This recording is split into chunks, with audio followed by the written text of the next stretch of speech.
Okay, yesterday we have started the concept of potential energy.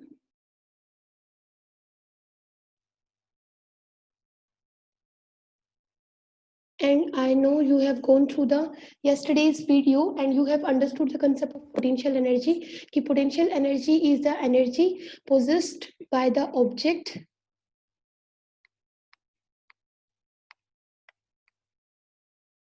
by virtue of its position and configuration.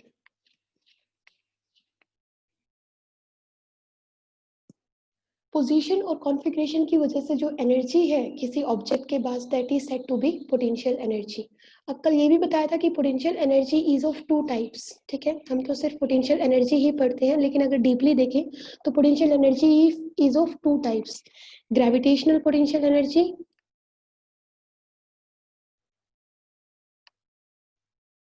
And आपके पास एक और थी elastic potential energy. ठीक है, elastic potential, gravitational potential energy सबको पता है। ग्रेविटेशनल ये जो इलास्टिक पोटेंशियल एनर्जी है this is due to the configuration. Configuration का मतलब है शेप एंड साइज की वजह से जो एनर्जी है किसी ऑब्जेक्ट के पास वो क्या है, इलास्टिक पोटेंशियल एनर्जी है। ठीक है, इसके बहुत सारे एग्जांपल्स मैंने कल डिस्कस कर लिए थे, अब उसके ऊपर हम नहीं जाएंगे क्योंकि वो एक थ्योरी पार्ट है, आप चाहो तो उसको खुद भी कर सकते हो। आज हम जाएंगे कि expression for gravitational potential energy. ठीक है, how can we calculate the gravitational potential energy. तो how to calculate the gravitational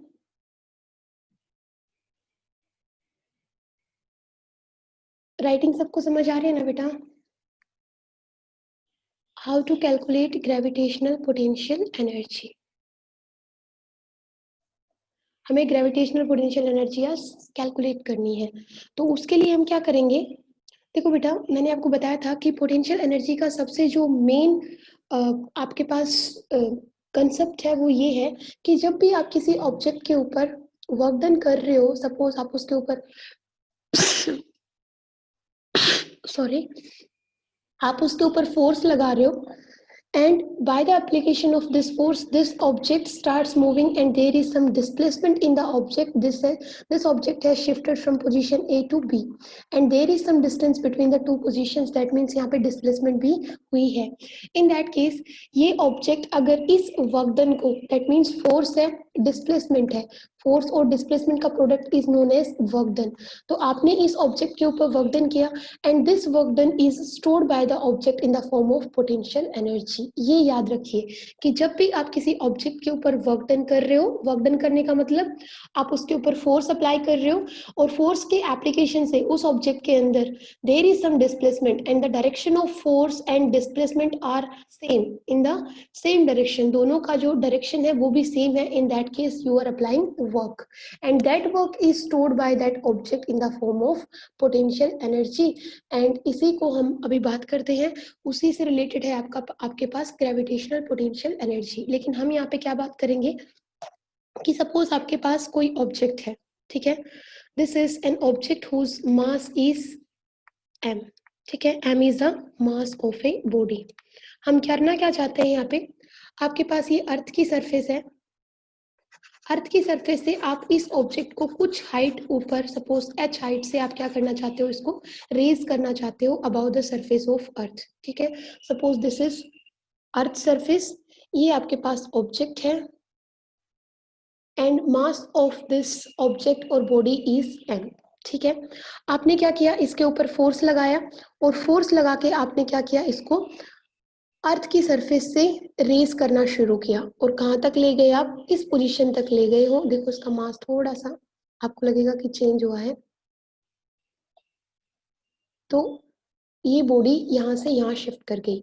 कितना डिस्टेंस ट्रैवल किया इसने, h हाइट तक आप इसको ले गए हो। ठीक है, इसका मतलब जो फोर्स की डायरेक्शन थी वो कुछ ये डायरेक्शन थी और डिस्प्लेसमेंट भी अपवर्ड डायरेक्शन में हुई है। तो कहना इससे यहाँ पे वर्क डन हुआ है इस ऑब्जेक्ट के ऊपर जिसका मास m है, ठीक है, अब देखो यहाँ पे जी क्या है, एक्सेलरेशन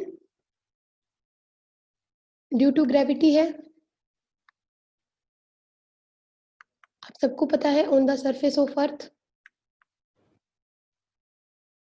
बेटा मैं ये सारी चीजें लिख रही हूँ, जब आपके पास अगर कुछ भी डेरिवेशन आती है, कुछ भी ऐसा आता है, तो सबसे पहले उसके बारे में बताइए एग्जामिनर को कि क्या क्या है, ठीक है, अदरवाइज वो मार्क्स नहीं देगा आपको। देन आपके पास क्या है, आपने ऑब्जेक्ट को कितनी हाइट से रेज किया है, h हाइट से आपने ऑब्जेक्ट को रेज कर दिया है।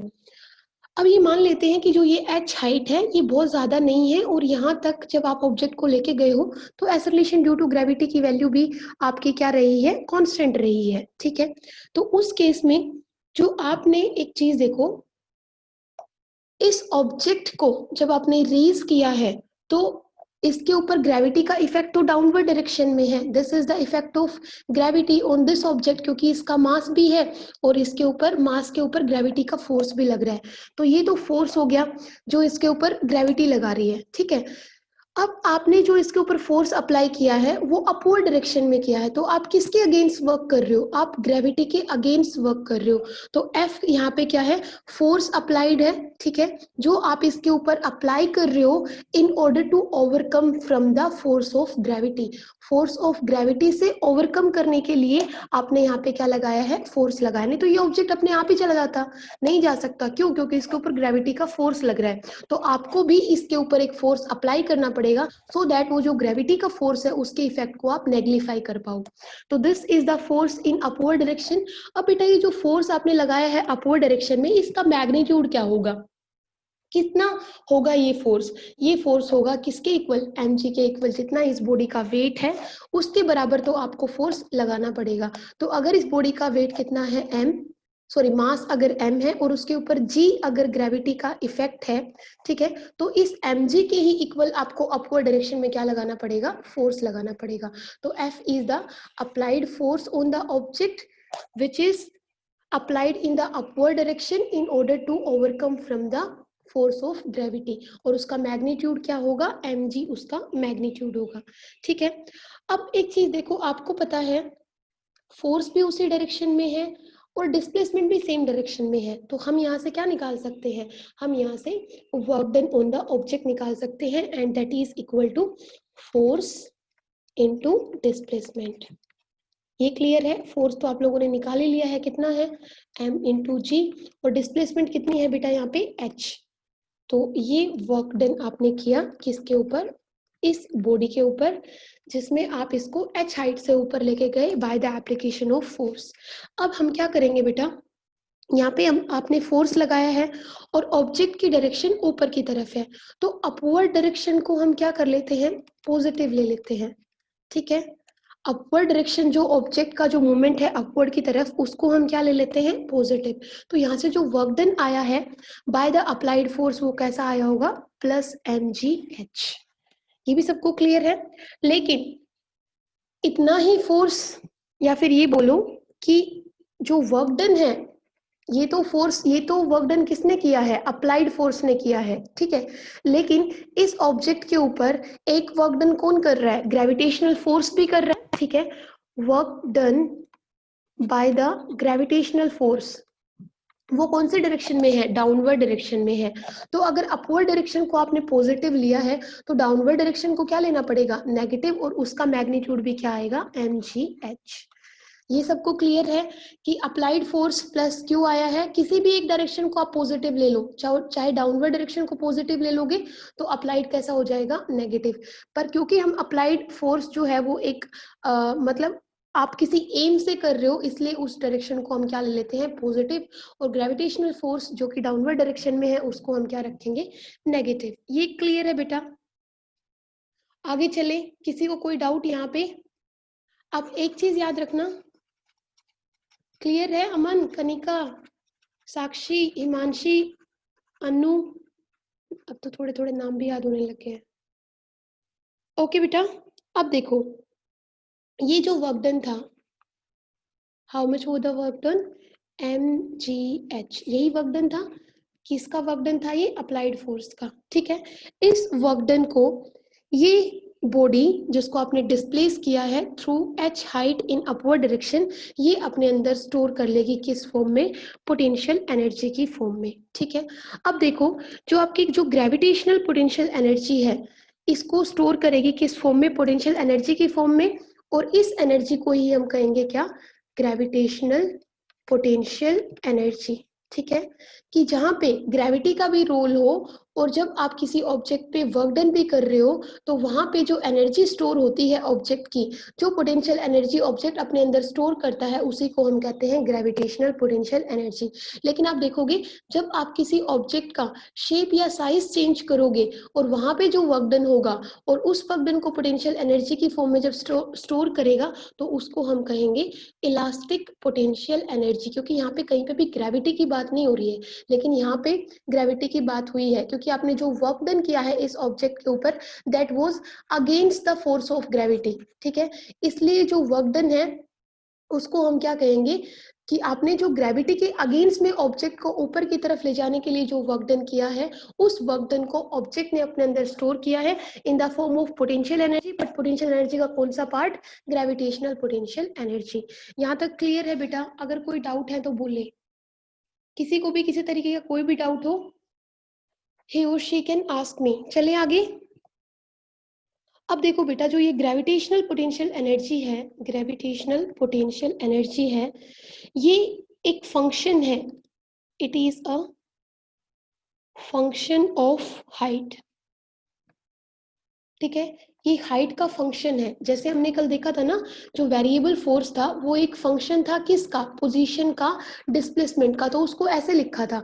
अब ग्रेविटेशनल पोटेंशियल एनर्जी को अगर मैं v से डिनोट कर दूं और अगर वो फंक्शन है किसका, हाइट का, ठीक है, तो उसको हम कैसे लिखेंगे, VH। Gravitational potential energy is a function of height and that can be represented as, gravitational potential energy को डिनोट कर रहे हो by the letter V and this gravitational potential energy is a function of height, तो इसको हम इस V के साथ जहां पे भी लिखेंगे वो ब्रैकेट में लिखेंगे। क्लियर है? एंड इट इज, जो ग्रेविटेशनल पोटेंशियल एनर्जी है ये किसके इक्वल है, this is negative of the work done by the gravitational force, gravitational force in raising the object। अब बस यहाँ पे कंफ्यूज नहीं होना है, आपको पता है ग्रेविटेशनल पोटेंशियल एनर्जी क्या है, जो आपने ऑब्जेक्ट के ऊपर वर्क किया, वर्क को उसने अपने अंदर स्टोर किया किस फॉर्म में, ग्रेविटेशनल पोटेंशियल एनर्जी की फॉर्म में। लेकिन अभी देखा था हमने ग्रेविटेशनल पोटेंशियल एनर्जी को आपने mgh लिखा था, और जो work done by the gravitational force है इन रेजिंग द बॉडी, मतलब जो ग्रेविटेशनल फोर्स उसके ऊपर जो वर्क लगा रहा है दैट वाज माइनस mgh। तो जो ग्रेविटेशनल पोटेंशियल एनर्जी है वो नेगेटिव ऑफ वर्क डन है बाय द ग्रेविटेशनल फोर्स, कि जब आप उस ऑब्जेक्ट को रेज कर रहे थे तो इस ऑब्जेक्ट के ऊपर ग्रेविटी का भी एक फोर्स लग रहा था डाउनवर्ड डायरेक्शन में, तो जो एक ग्रेविटी के फोर्स ने जो वर्क डन किया, ठीक है, वो जो पोटेंशियल एनर्जी है वो उस वर्क डन के क्या है, नेगेटिव है। बस यही मीनिंग था यहाँ पे। इसमें किसी को कोई कंफ्यूजन तो नहीं है? ये बहुत इंपॉर्टेंट नहीं है बेटा, वैसे आपको सिर्फ इतना ही याद रखना है कि जो आपके पास ग्रेविटेशनल पोटेंशियल एनर्जी है उसका फॉर्मूला क्या है, mgh, बस काफी है। बस मैं ये इसलिए बता रही हूँ क्योंकि आप लोगों को बहुत सारे बच्चे जो प्रदीप को फॉलो कर रहे हैं तो फिर उनको ये लगता है कि ये टॉपिक नहीं कराया है। और आप लोग एक चीज और, आप लोगों का रिवाइज्ड सिलेबस आ गया है फिजिक्स का 11th क्लास के लिए भी और 12th क्लास के लिए भी, तो हार्डवर्क के साथ प्लीज स्मार्ट वर्क कीजिए। आप जब भी आप कोई टॉपिक स्टडी करें तो उससे पहले ये देखें कि वो टॉपिक आपके सिलेबस में है भी या नहीं है, क्योंकि मैंने बहुत बार बताया है आप सब लोग प्रदीप परचेज करके बैठे हो, प्रदीप में इतने सारे टॉपिक्स हैं कि जो हमने भी नहीं किए थे हमारे टाइम पे, ठीक है, और हमारे टाइम के बाद तो सिलेबस बहुत ज्यादा रिड्यूस हो चुका है, तो वो सारे टॉपिक्स करने की जरूरत नहीं है। और आप प्लीज ये भी एक्सपेक्ट ना करें कि टीचर ने ये सारे टॉपिक नहीं कराए हैं इसका मतलब टीचर ने कुछ स्किप कर दिया है, ऐसा बिल्कुल नहीं है। तो सिलेबस को साथ में रखें। अगर आपको किसी ऑब्जेक्ट कह रही हूँ, किसी टॉपिक के ऊपर अगर सस्पेक्ट लगे कि whether this topic is in the syllabus और नॉट, तो प्लीज उसको कंफर्म करके ही करें। अब आपके पास एक रिलेशन है, ये भी जरूरी नहीं है but this is given in your physics Pradeep book, so कर लेते हैं। रिलेशन बिटवीन कंजर्वेटिव फोर्स अब मैंने आपको कंजर्वेटिव और नॉन कंजर्वेटिव फोर्स नहीं बताए हैं, उसका अभी एक व्यू आपको दे देती हूँ। Conservative force and potential energy of the system. देखो बेटा, कंजर्वेटिव फोर्स और non conservative force. Conservative force वो फोर्स होते हैं जो आपकी इनिशियल पोजीशन और फाइनल पोजीशन पे डिपेंड करते हैं, ठीक है।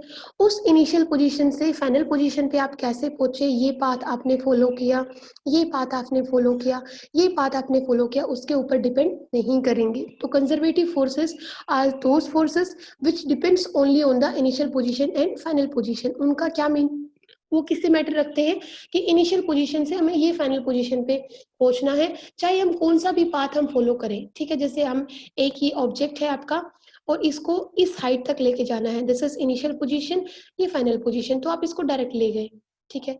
दूसरे केस में आपने क्या किया, ये इनिशियल पोजीशन है ए, ये इनिशियल पोजीशन है बी, लेकिन आपने इनिशियल पोजीशन ए से बी पे आप कैसे गए, आपने एक इंक्लाइंड प्लेन बना लिया, ठीक है। इसको आप ऐसे मूव करा रहे थे, ठीक है। तो मतलब इनिशियल पोजीशन से फाइनल पोजीशन पे आप ऐसे पहुंच गए। दूसरा आप क्या करो, ये आपके पास इनिशियल पोजीशन है, ये फाइनल पोजीशन है, तो यहाँ पे आप स्टेयर केस से होते हुए अपने ऑब्जेक्ट को लेके जाओ, कुछ ऐसे, समझ गए ना। तो बात उतनी ही है, किसके ऊपर डिपेंड करेंगे conservative forces. Conservative forces are those forces which depends only on the initial and final position, do not follow the path, कि आप कौन सा पाथ फॉलो करते हुए इनिशियल से फाइनल पे जा रहे हो, उससे उनको कोई लेना देना नहीं है। अब बात करते हैं किसकी, non conservative force. Non conservative force इसका जस्ट ऑपोजिट है, वो किस पे डिपेंड करेंगे, वो पाथ पे डिपेंड करेंगे बेटा, कि आपने इनिशियल से फाइनल तक जाने के लिए कौन सा पाथ फॉलो किया है। अब इसका एक एग्जांपल देके मैं आपको समझाती हूँ। सपोज ये आपके पास इनिशियल पोजीशन है, ये आपके पास फाइनल पोजीशन है, आपको इनिशियल पोजीशन से फाइनल पोजीशन पे जाना है, उसके लिए दिस इज फर्स्ट पाथ, ठीक है। ये आपके पास this is second path and this is the third path, ठीक है। अब वो इस पे डिपेंड नहीं करेगा कि सिर्फ इनिशियल और फाइनल को आप माइंड में रखो, वो डिपेंड करेगा कि you have started your journey from the initial path and you have reached to the final path, but by following which path, first, second और third, ऐसे फोर्सेस को हम क्या कहते हैं, नॉन कंजर्वेटिव फोर्सेस कहते हैं। तो फोर्सेस आपके पास दो टाइप के हो गए, कंजर्वेटिव और नॉन कंजर्वेटिव, क्लियर है। तो हम यहाँ पे कंजर्वेटिव की बात आई थी, इसको मैं थोड़ा सा ब्रॉड वे में एक्सप्लेन करना चाहती थी आपको, ठीक है, नेक्स्ट टाइम करेंगे। अब है relation between conservative force and potential energy of the system, कि दोनों के बीच में क्या रिलेशन है, ठीक है। वैसे चाहूँ तो मैं आपको सीधा भी करा सकती हूँ, बट ठीक है ये भी देख लीजिए, बट कंफ्यूज नहीं होइएगा प्लीज, क्योंकि कोई भी काम हम यहाँ पे कंफ्यूजन के लिए नहीं कर रहे हैं। देखो, जब आपने फोर्स अप्लाई किया, ठीक है, किसी भी ऑब्जेक्ट के ऊपर, ठीक है, उस ऑब्जेक्ट को आप एक्स एक्सिस के अलोंग क्या करना चाहते हो, डिस्प्लेस करना चाहते हो, that's why I have written F X, ठीक है, कि फोर्स आपने लगाया एक्स एक्सिस के अलोंग, और उस फोर्स से जो ऑब्जेक्ट डिस्प्लेस हुआ through a small displacement delta x, ठीक है। आपको याद है हमने ऐसे किया था वेरिएबल फोर्स का, ये आपके पास कर्व आया था, इसको छोटी छोटी स्ट्रिप्स में डिवाइड कर लिया था ऐसे, याद होगा ना, सबको कराया था ये। तो ये जो डिस्प्लेसमेंट थी, इस छोटी सी डिस्प्लेसमेंट को हमने dx लिखा था। तो बेटा इस dx को हम डेल्टा x भी लिखते हैं, अभी बताऊंगी कैसे। तो इस dx और इस डेल्टा x का मतलब ऑलमोस्ट सेम है। डेल्टा x मतलब स्मॉल डिस्प्लेसमेंट, ठीक है, आपने इसके ऊपर फोर्स लगाया अलोंग x एक्सिस और ऑब्जेक्ट डिस्प्लेस हुआ, बट वो जो डिस्प्लेसमेंट थी वो कैसी थी, डेल्टा एक्स थी, मतलब स्मॉल डिस्प्लेसमेंट था, और दोनों की डायरेक्शन क्या थी, सेम, मतलब जिस डायरेक्शन में फोर्स था उसी डायरेक्शन में डिस्प्लेसमेंट हुई। तो मतलब यहाँ से क्या हुआ, वर्क डन हुआ, किसके ऊपर, ऑब्जेक्ट के ऊपर। तो वर्क डन जो होगा वो भी कैसा वर्क डन होगा, स्मॉल डिस्प्लेसमेंट अगर की है तो small amount of work done होगा। तो वहां पे हमने small amount of work done को डी डब्ल्यू से डिनोट किया था, यहाँ पे हम क्योंकि डेल्टा ले रहे हैं तो डेल्टा डब्ल्यू, ठीक है। दोनों का मीनिंग सेम ही है, इसका मतलब भी स्मॉल है, इसका मतलब भी स्मॉल है, इसका मतलब भी स्मॉल है, लेकिन यहाँ पे हम डेल्टा से शो कर रहे थे, वहां से डी से शो कर रहे थे, ठीक है। अभी बताऊंगी क्या होता है। अब ये हो गया small amount of work done, जब आपने फोर्स लगाया एफ एक्स और उस फोर्स से जो डिस्प्लेसमेंट हुआ डेल्टा एक्स, तो उस केस में जो आपका वर्क डन होगा वो कितना होगा, ये हो जाएगा एफ एक्स और ये हो जाएगा डेल्टा एक्स। यहाँ तक किसी को कोई प्रॉब्लम? अब हमने बताया था कि जो आपके पास ग्रेविटेशनल पोटेंशियल एनर्जी थी, ठीक है, उसको हमने वहां पे डेल्टा वी से डिनोट किया था। अब यहाँ पे हम लोग जो ग्रेविटेशनल पोटेंशियल एनर्जी है उसको हम डिनोट कर रहे हैं डेल्टा यू से, ठीक है।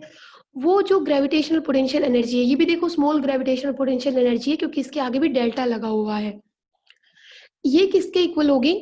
माइनस ऑफ वर्क डन के, ठीक है। वो मैंने लास्ट में आप लोगों को एक लाइन बताई थी कि gravitational potential energy is equal to the negative of work done, ठीक है, बाय द ग्रेविटेशनल फोर्स। तो इसको हम माइनस लिख लेते हैं। अब यहाँ से इसको आप चेंज करोगे, इसके ये टर्म यहाँ पे लिख लोगे, तो ये आपके पास आ जाएगा minus F x delta x. यहाँ तक किसी को कोई प्रॉब्लम? अब यहाँ से अगर आप एफ एक्स निकालना चाहोगे तो एफ एक्स की वैल्यू कितनी आ जाएगी? ये डेल्टा यू है, यहाँ से एफ एक्स अगर निकालोगे तो ये डेल्टा एक्स इस डेल्टा यू के डिनोमिनेटर में आ जाएगा। तो एफ एक्स आपके पास कितना आ जाएगा? F X is equal to minus delta U over delta X. इसमें किसी को प्रॉब्लम?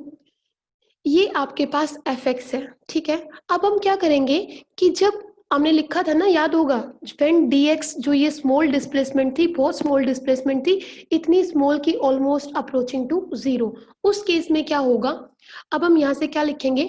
व्हेन डेल्टा x, मतलब ये जो स्मॉल डिस्प्लेसमेंट है, this is very small and almost approaching to zero, तो उस केस में क्या होगा कि यहाँ पे ये जो आपका एफ एक्स है वो इक्वल होगा किसके? यहाँ से लिमिट लगाएंगे, दिस इज लिमिट, और लिमिट किसकी लगा रहे हैं हम? डेल्टा एक्स, मतलब डिस्प्लेसमेंट को लिमिट लगा दी हमने, और लिमिट लगा के इसको कितना कर दिया? Very small, almost approaching to zero. और अब क्या होगा? देखिए, बस कुछ नहीं होगा, ये जो डेल्टा है वो डी में चेंज हो जाएगा। ये देखो किसका कर रहे हैं हम? ये delta U over delta x, ठीक है। और यहाँ पे माइनस साइन था तो माइनस साइन साथ में रखिए। अब क्या होगा, जब भी आप ऐसे करते हो, डेल्टा एक्स को लिमिट रख देते हो, तो उस टाइम में जो ये आपका डेल्टा है, ये सारे डेल्टा चेंज हो जाते हैं किसमें? डी में, या फिर इसको लास्ट में हम बोलेंगे डेल ऑपरेटर, ठीक है। तो अब ये आपका, आप इसको लिख सकते हो डी यू बाय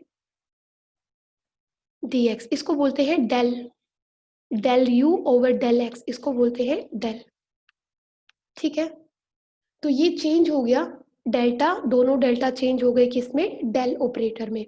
अब देखो ये तो हो गया एफ एक्स, ठीक है, ये माइनस आएगा। अब ऐसे ही हम एफ वाई भी निकाल सकते हैं। एफ वाई क्या हो जाएगा? Minus del you over del Y. बस ऐसे ही आप क्या निकाल सकते हो? एफ जेड निकाल सकते हो, वो क्या होगा?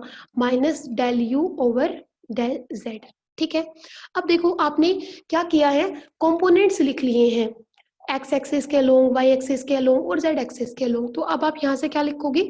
जो आपका फुल वेक्टर है F, that is given as F X, जो फोर्स है एक्स एक्सिस के अलोंग वो, और एक्स एक्सिस के अलोंग जो यूनिट वेक्टर है वो, प्लस एफ वाई, और वाई एक्सिस के जो अलोंग यूनिट वेक्टर है that is J, plus F Z, और जेड एक्सिस के अलोंग जो यूनिट वेक्टर है वो क्या है आपके पास? के। ये क्लियर है?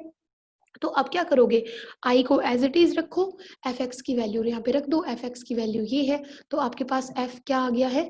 ये आ गया आपके पास minus del you over del x, और साथ में क्या होगा? आई। ये भी साथ में क्या रहेगा आपका? माइनस ही हो जाएगा, तो माइनस साइन ही रखेंगे इसको।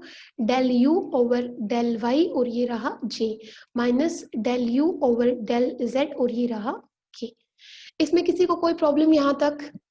अब देखो क्या कॉमन ले सकते हो आप यहाँ से? आप यहाँ से बेटा डेल यू कॉमन ले सकते हो न्यूमरेटर में से, तो वो क्या हो जाएगा? एक तो माइनस साइन को कॉमन ले लो,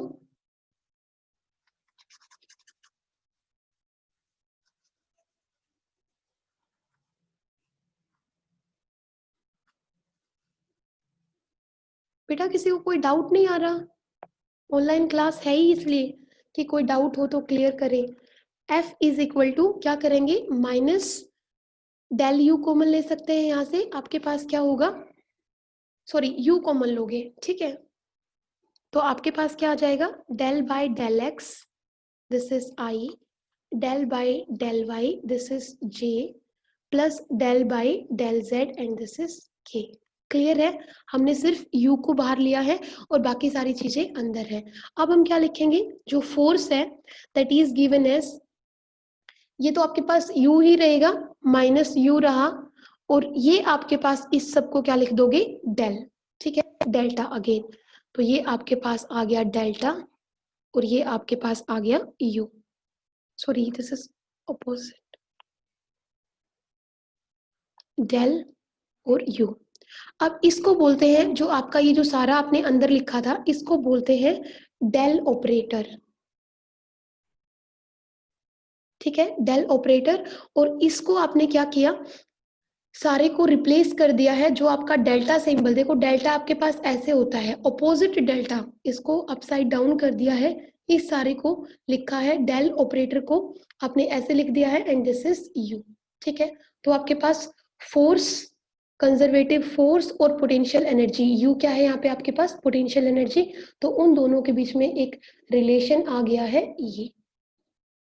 बस ये आपको याद रखना था। ठीक है, क्लियर है? कोई इसमें प्रॉब्लम बेटा? सिर्फ आपके पास एक डेरिवेशन है, करना कुछ नहीं है, बस जो हमने अभी तक सीखा है पोटेंशियल एनर्जी की, वो सारी चीजें अप्लाई करते हुए चलना है। ठीक है, आपको याद रखना है, एफ एक्स होगा तो सिर्फ डिनोमिनेटर में डी एक्स होगा। ठीक है, एफ वाई होगा तो क्या होगा, डेल वाई होगा, एफ जेड होगा तो क्या होगा, डेल्टा जेड होगा। ठीक है, टोटल एफ निकालना है तो क्या होगा, एफ एक्स के लोग यूनिट वेक्टर, एफ वाई के लोग यूनिट वेक्टर, और एफ जेड यूनिट वेक्टर, सबकी वैल्यू रख दो, लास्ट में रिजल्ट आ जाएगा। चले आगे। यस, क्लियर है बेटा? मूव ऑन करें? कोई रिप्लाई नहीं कर रहा है, सबको विजिबल तो है ना? कनिका, मनीषा, पवन, सुमित, ललिता कौन है बेटा, ललिता के नाम से? ओके, संगीता है। सारे खो गए हो क्या? ओके, आगे चलते हैं। अब देखो, ये तो अभी हम पोटेंशियल एनर्जी ही डिस्कस कर रहे हैं बेटा। अब क्या करेंगे, मैथमेटिकली जो आपकी पोटेंशियल एनर्जी है, उसको अभी आपने लिखा था, देखो F is equal to minus del U, यही लिखा था। ठीक है, ये अभी आपने लिखा था, तो अब हम मैथमेटिकली, अगर आपके पास जो पोटेंशियल एनर्जी है, ठीक है, उसको हम लिखते हैं potential energy is a function of X, और इसको कैसे डिफाइन करेंगे, इसको हम डिफाइन करेंगे F X is equal to minus D V by D X. ठीक है, अब वही तो लिख रहे थे ना कि जो फोर्स है आपका, हर बार फोर्स को कैसे लिख रहे थे, फोर्स अलोंग एक्स एक्सिस, उसको क्या लिख रहे थे, del you over delta X, ऐसे ही तो लिख रहे थे। बस मैंने क्या किया, उस डेल को चेंज कर दिया किसमें, डी में, और इस डेल को भी चेंज कर दिया किसमें, डी में, यही था आपके पास। तो अगर हम ऐसे लिख लें, force is equal to minus del V, sorry D V over D X, ठीक है, ऐसे लिख सकते हैं। अब क्या करेंगे कि यहाँ से हम क्या कर सकते हैं, इस dx को यहाँ पे मल्टीप्लाई कर दें, इसके अपोन में अगर मैं 1 कर दूं तो ये यहाँ पे क्रॉस मल्टीप्लीकेशन में चला जाएगा, और आपके पास क्या आ जाएगा, आपके पास आ जाएगा F X D X is equal to minus of D V. ये क्लियर है? अब ये है कि स्मॉल डिस्प्लेसमेंट हुई तो पोटेंशियल एनर्जी कितनी है, ग्रेविटेशनल पोटेंशियल एनर्जी भी स्मॉल है। अगर आपको टोटल पोटेंशियल एनर्जी निकालनी है तो उसके लिए टोटल डिस्प्लेसमेंट भी होनी चाहिए, तो दोनों तरफ आप क्या करोगे, इंटीग्रेशन करोगे। इंटीग्रेशन में हम क्या करेंगे, ये जो dx है, जो स्मॉल डिस्प्लेसमेंट है, ऑब्जेक्ट को हम डिस्प्लेस करना चाहते हैं कहाँ से, x इनिशियल से x फाइनल तक। ठीक है, और आपकी जो पोटेंशियल एनर्जी होगी उसको भी, उसके लिए भी लिमिट्स लगाएंगे, initial potential energy to the final gravitational potential energy. ठीक है, लिमिट्स लगा दो, तो ये क्या होगा, ये आपके पास आ जाएगा X I X F F X D X, and this is equal to, क्या करोगे, v से dv का इंटीग्रेशन करोगे तो v हो जाएगा, और ये जब v होगा और v की जब लिमिट्स आएंगी, vi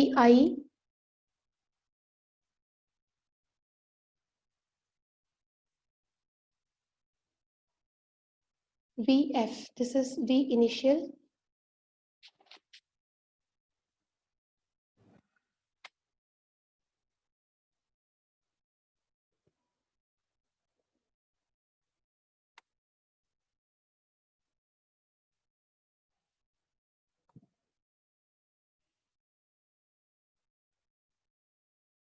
x initial v i और वी एफ, तो क्या होगा, होता यही है upper limit minus lower limit, तो ये आपके पास देखो माइनस था, ठीक है, तो ये हो जाएगा minus v f minus v i, ठीक है, माइनस को अंदर ले लो, मल्टीप्लाई कर दो, दिस इज वी आई,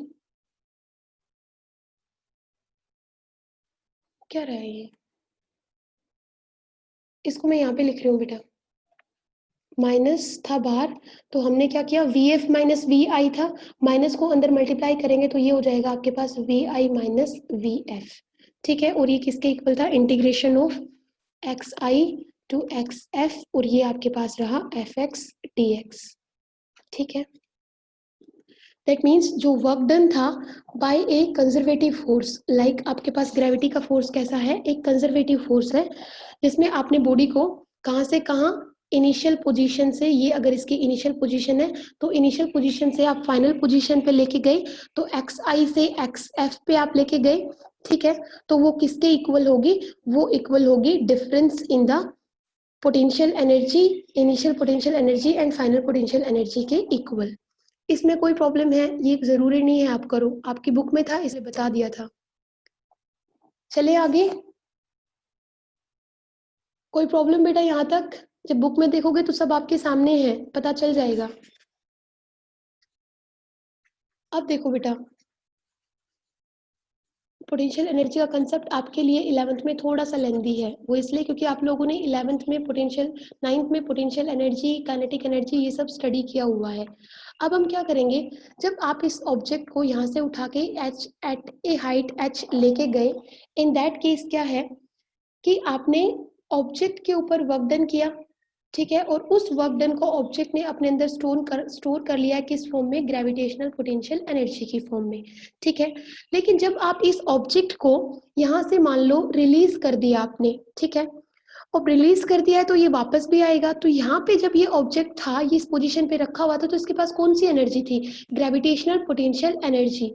और देखो बेटा, जब ये वापस से नीचे आएगा तो इसके अंदर मोशन होगा, ठीक है, मोशन होगा मतलब वेलोसिटी होगी, तो उस केस में आपकी जो ये इसकी पोटेंशियल एनर्जी थी वो किस में चेंज हो जाएगी, काइनेटिक एनर्जी में। अब देखो इस केस में जब ये इस हाइट के ऊपर है, तो जब ये वापस आ रहा है तो वापस आने के लिए इसमें एनर्जी कहाँ से आई, क्योंकि इसने क्या किया था, जो वर्क डन आपने इसके ऊपर किया था नीचे से इनिशियल पोजीशन से फाइनल पोजीशन तक ले जाने के लिए, उस वर्क डन को अपने अंदर स्टोर कर रखा था, किस फॉर्म में, ग्रेविटेशनल पोटेंशियल एनर्जी में, या सिंपली बोलो पोटेंशियल एनर्जी में, क्योंकि आपको पता है यहाँ पे जो एनर्जी होगी वो ग्रेविटेशनल पोटेंशियल एनर्जी होगी। तो उस ग्रेविटेशनल पोटेंशियल एनर्जी की वजह से जो आपने इसको रिलीज किया, तो वो पोटेंशियल एनर्जी किस में चेंज हो गई, काइनेटिक एनर्जी में, क्योंकि आपने स्टडी किया है कि one form of energy can be changed into another form of energy.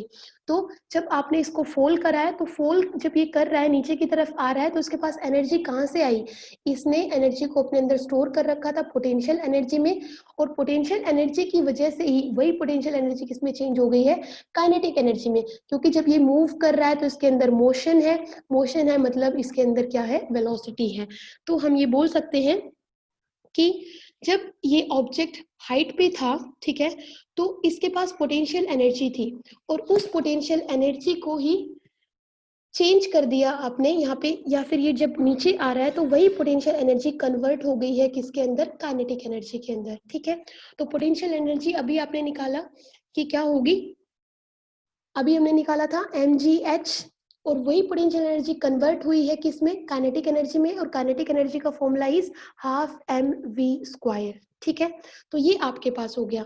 तो यहाँ से आप क्या निकाल सकते हो, अगर मैं वेलोसिटी निकालना चाहूँ तो वेलोसिटी क्या होगी, m से m तो कैंसिल हो जाएगा, ये 2 यहाँ पे मल्टीप्लाई हो जाएगा, तो v² is equal to 2gh and v is equal to root of 2gh।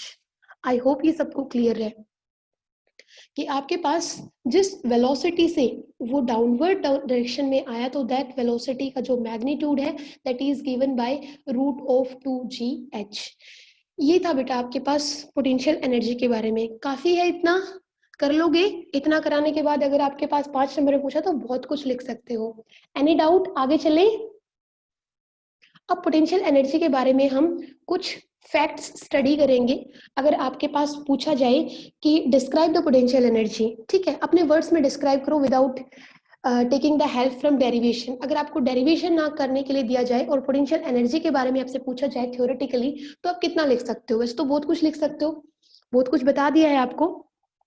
First जो इंपॉर्टेंट फैक्ट है about the potential energy is, potential energy को हम सिर्फ किन फोर्सेस के लिए डिफाइन कर सकते हैं? कंजर्वेटिव फोर्स के लिए ही डिफाइन कर सकते हैं। तो first is potential energy is defined, थोड़ा सा फास्ट जा रही हूं मैं, ओनली फॉर कंजर्वेटिव फोर्सेस।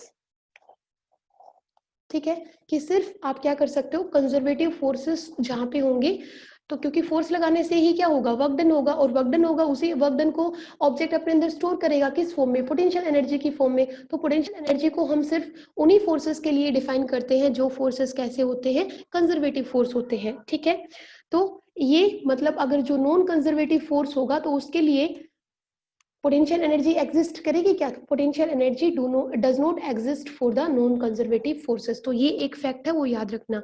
दूसरा, जो आपकी पोटेंशियल एनर्जी है वो डिपेंड करेगी किसके ऊपर? Potential energy depends upon the frame of reference.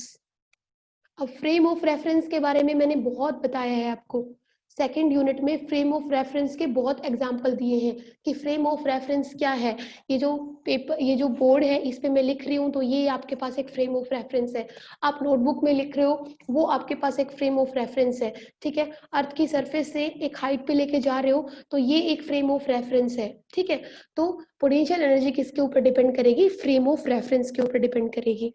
तो थर्ड पॉइंट क्या है? जब कोई ऑब्जेक्ट मोशन के अंदर होता है, ठीक है, any object which is moving, तो उसके पास that can have potential energy, उसके पास पोटेंशियल एनर्जी हो भी सकती है और may not have potential energy. ठीक है, तो ये समझ आ गया कि जब कोई ऑब्जेक्ट किस में होता है, मोशन में होता है, तो हम देखते हैं यूजुअली उसके पास कौन सी एनर्जी होती है? काइनेटिक एनर्जी ही होती है। लेकिन जरूरी नहीं है, जब कोई ऑब्जेक्ट मोशन में होता है तो उसके पास पोटेंशियल एनर्जी भी हो सकती है। उसके लिए अगर मैं आपको एक एग्जांपल दूं, तो देखो, जब आपके पास कोई बर्ड है, आपके पास नहीं, स्काई के अंदर सपोज कोई बर्ड है, वो फ्लाई कर रहा है, ठीक है, तो उसके पास पोटेंशियल एनर्जी भी होती है उस टाइम पे, और काइनेटिक एनर्जी भी होती है। कैसे? क्योंकि वो फ्लाई कर रहा है, दैट मीन्स वो मूव कर रहा है, दैट मीन्स उसके अंदर मोशन है। Due to the motion, which type of energy he is having? He is having kinetic energy. But उसकी एक पोजीशन भी है बेटा, अर्थ की सरफेस से कुछ हाइट पे भी है। ठीक है, और जहां पे भी हाइट होगी वहां पे कौन सी एनर्जी होगी? Potential energy. ठीक है, ऐसे ही काइट है, वो स्काई के अंदर क्या कर रही है? फ्लाई कर रही है, तो उसके पास भी पोटेंशियल एनर्जी भी होगी और काइनेटिक एनर्जी भी होगी। और एक बात मैं और बता दूं आपको, potential energy plus kinetic energy का sum is known as mechanical energy. ठीक है, मैकेनिकल एनर्जी भी बोलेंगे और टोटल एनर्जी भी बोलेंगे। तो what is total energy? Sum of potential energy and kinetic energy of a body is known as mechanical energy और टोटल एनर्जी। थोड़ा सा ज्यादा ही राइटिंग खराब हो गई है, अभी अच्छे से लिखूंगी। नेक्स्ट फैक्ट क्या बोल सकते हो आप? बस काफी है इतना। ठीक है, अब एक न्यूमेरिकल करते हैं, जल्दी से आप लोग कीजिए। How high, how high must a body be lifted so that, सब लोग करेंगे ये numerical, so that it gains potential energy equal to the its kinetic energy while moving with a velocity of 30 metre per second. ठीक है, अभी मैंने आपको बताया था, यही केस अभी बताया था, दोनों को इक्वेट किया था, काइनेटिक एनर्जी और पोटेंशियल एनर्जी को। और आप यहाँ पे take G is equal to 10 meter per second square. आप लोग ये न्यूमेरिकल कीजिए, मैं आप लोगों को कुछ शॉर्ट क्वेश्चंस प्रिपेयर किए थे, वो लेके आती हूँ।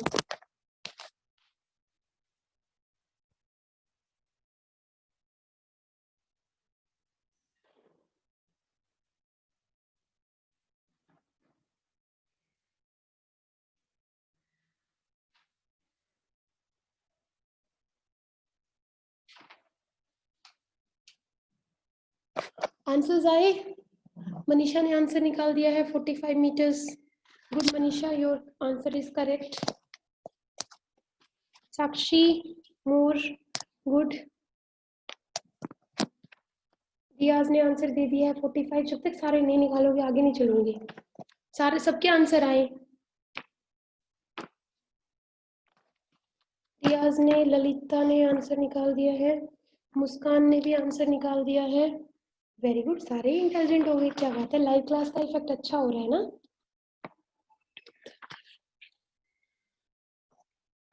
ओके बेटा, अनु ने भी आंसर निकाल दिया है. कनिका, आपका आंसर नहीं मिला मुझे अभी तक.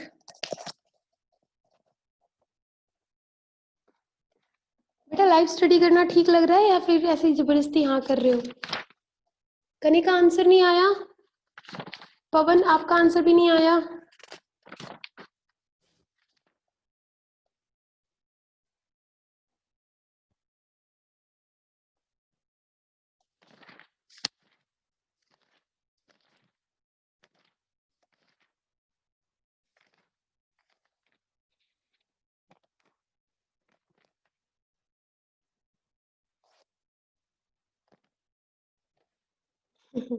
ओके, जिनका नहीं आया है नो प्रॉब्लम. एक बार देख लेते हैं. क्वेश्चन क्या था आपके पास? क्वेश्चन वॉज कि आपको क्या करना था. आपको क्या निकालना था? आपको निकालना था 45. बहुत सारे लोगों का आंसर आ गया, सबका ही आ गया ऑलमोस्ट.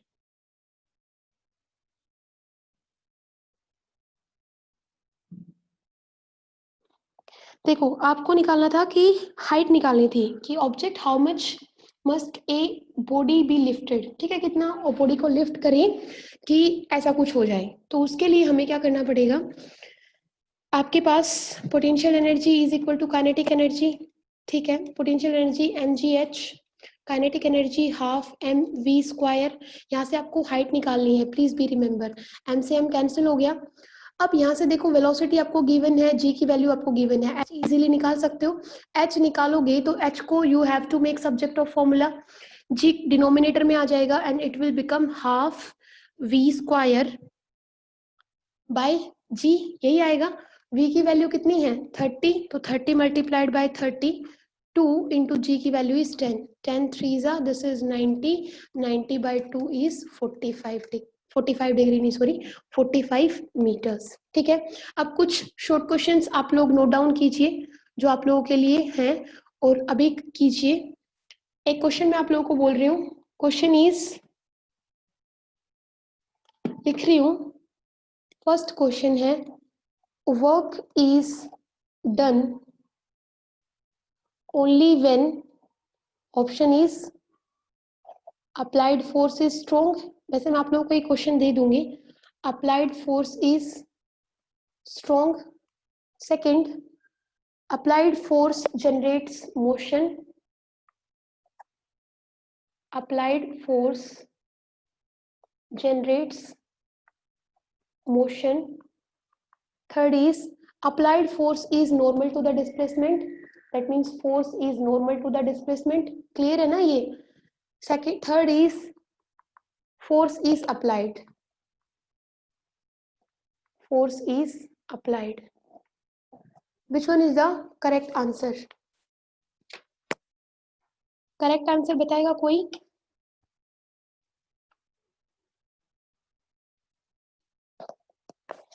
इसमें से करेक्ट आंसर कौन सा है?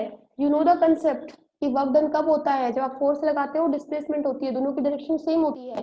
उस डाटा को यूज करते हुए according to you which should be the correct option for this question? Fourth option, Lalita said fourth option. Answer आने शुरू हो गए हैं. Fourth option. Okay, any other options?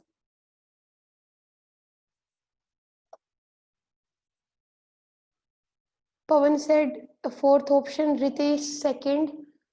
Fourth Pavan आपने भी फोर्थ बोला है. रितेश आपने बोला है सेकंड. अनु मल्लान आपने बोला है 4. मनीषा आपने बोला है 4. डियाज आपने बोला है 2. ठीक है. साहिल आपने बोला है 4. सज्जन जाखड़ कौन है? 4. मोहित साक्षी आपने बोला है 2. कनिका आपका आंसर? मुस्कान आपका आंसर? ओके, देखो बेटा, जो आंसर होगा सेकंड इज राइट आंसर, ठीक है, समझिए कैसे। थर्ड ऑप्शन है कि फोर्स और डिस्प्लेसमेंट दोनों जो हैं वो नॉर्मल टू ईच अदर होने चाहिए, तो वो तो हो ही नहीं सकता है, क्योंकि वर्क डन तभी होगा जब फोर्स और डिस्प्लेसमेंट दोनों क्या हो, सेम डायरेक्शन में हो, ठीक है। अब देखो बेटा, जो यहाँ पे अलग नाम जिनका शो कर रहा है, मैंने शुरू में बोला था कि प्लीज एक बार अपना सब लोग जितने भी हैं अपना नाम लिख दीजिए, ठीक है, क्योंकि यहाँ पे जैसे सज्जन जाखड़ आ रहा था वो एकता थी। तो देखो सेकंड ऑप्शन करेक्ट कैसे होगा, work is done only when force applied is strong, वो जरूरी नहीं है फोर्स अप्लाइड स्ट्रॉन्ग हो या नहीं हो, ये हमने नहीं पढ़ा है। Force is perpendicular to displacement, ये भी नहीं है। फोर्स इज अप्लाइड, हाँ फोर्स तो अप्लाई होना चाहिए, वो ठीक है। अब हमें क्या करना है, हमें चूज करना है कि हमारा आंसर सेकंड होना चाहिए या फोर्थ होना चाहिए। तो वो कैसे करेंगे, देखो इसमें है कि फोर्स इज अप्लाइड, ठीक है, फोर्स, ये सिर्फ इतनी ही इंफॉर्मेशन दे रहा है ये हमें कि हमने ऑब्जेक्ट के ऊपर फोर्स अप्लाई किया। लेकिन सेकंड ऑप्शन देखिए, अप्लाइड फोर्स जनरेट मोशन, ठीक है, कि अप्लाइड फोर्स की वजह से क्या हुआ, मोशन भी जनरेट हुआ। तो हम यहाँ पे क्या कह सकते हैं कि वर्क इज डन, ठीक है, क्योंकि ऐसा तो कोई ऑप्शन है ही नहीं नन ऑफ दीज। अगर नन ऑफ दीज होता तो हम वो मार्क कर देते, लेकिन क्या बोल रहा है कि फोर्स भी अप्लाई किया, और फोर्स अप्लाई होने से ऑब्जेक्ट के अंदर डिस्प्लेसमेंट भी क्रिएट हुआ, तो वो तभी हो सकता है जब दोनों की डायरेक्शन क्या हो, सेम हो, ठीक है। तो वर्क इज डन। देखो क्वेश्चन सिंपल सा था ना, लेकिन ट्रिकी कर दिया है ना।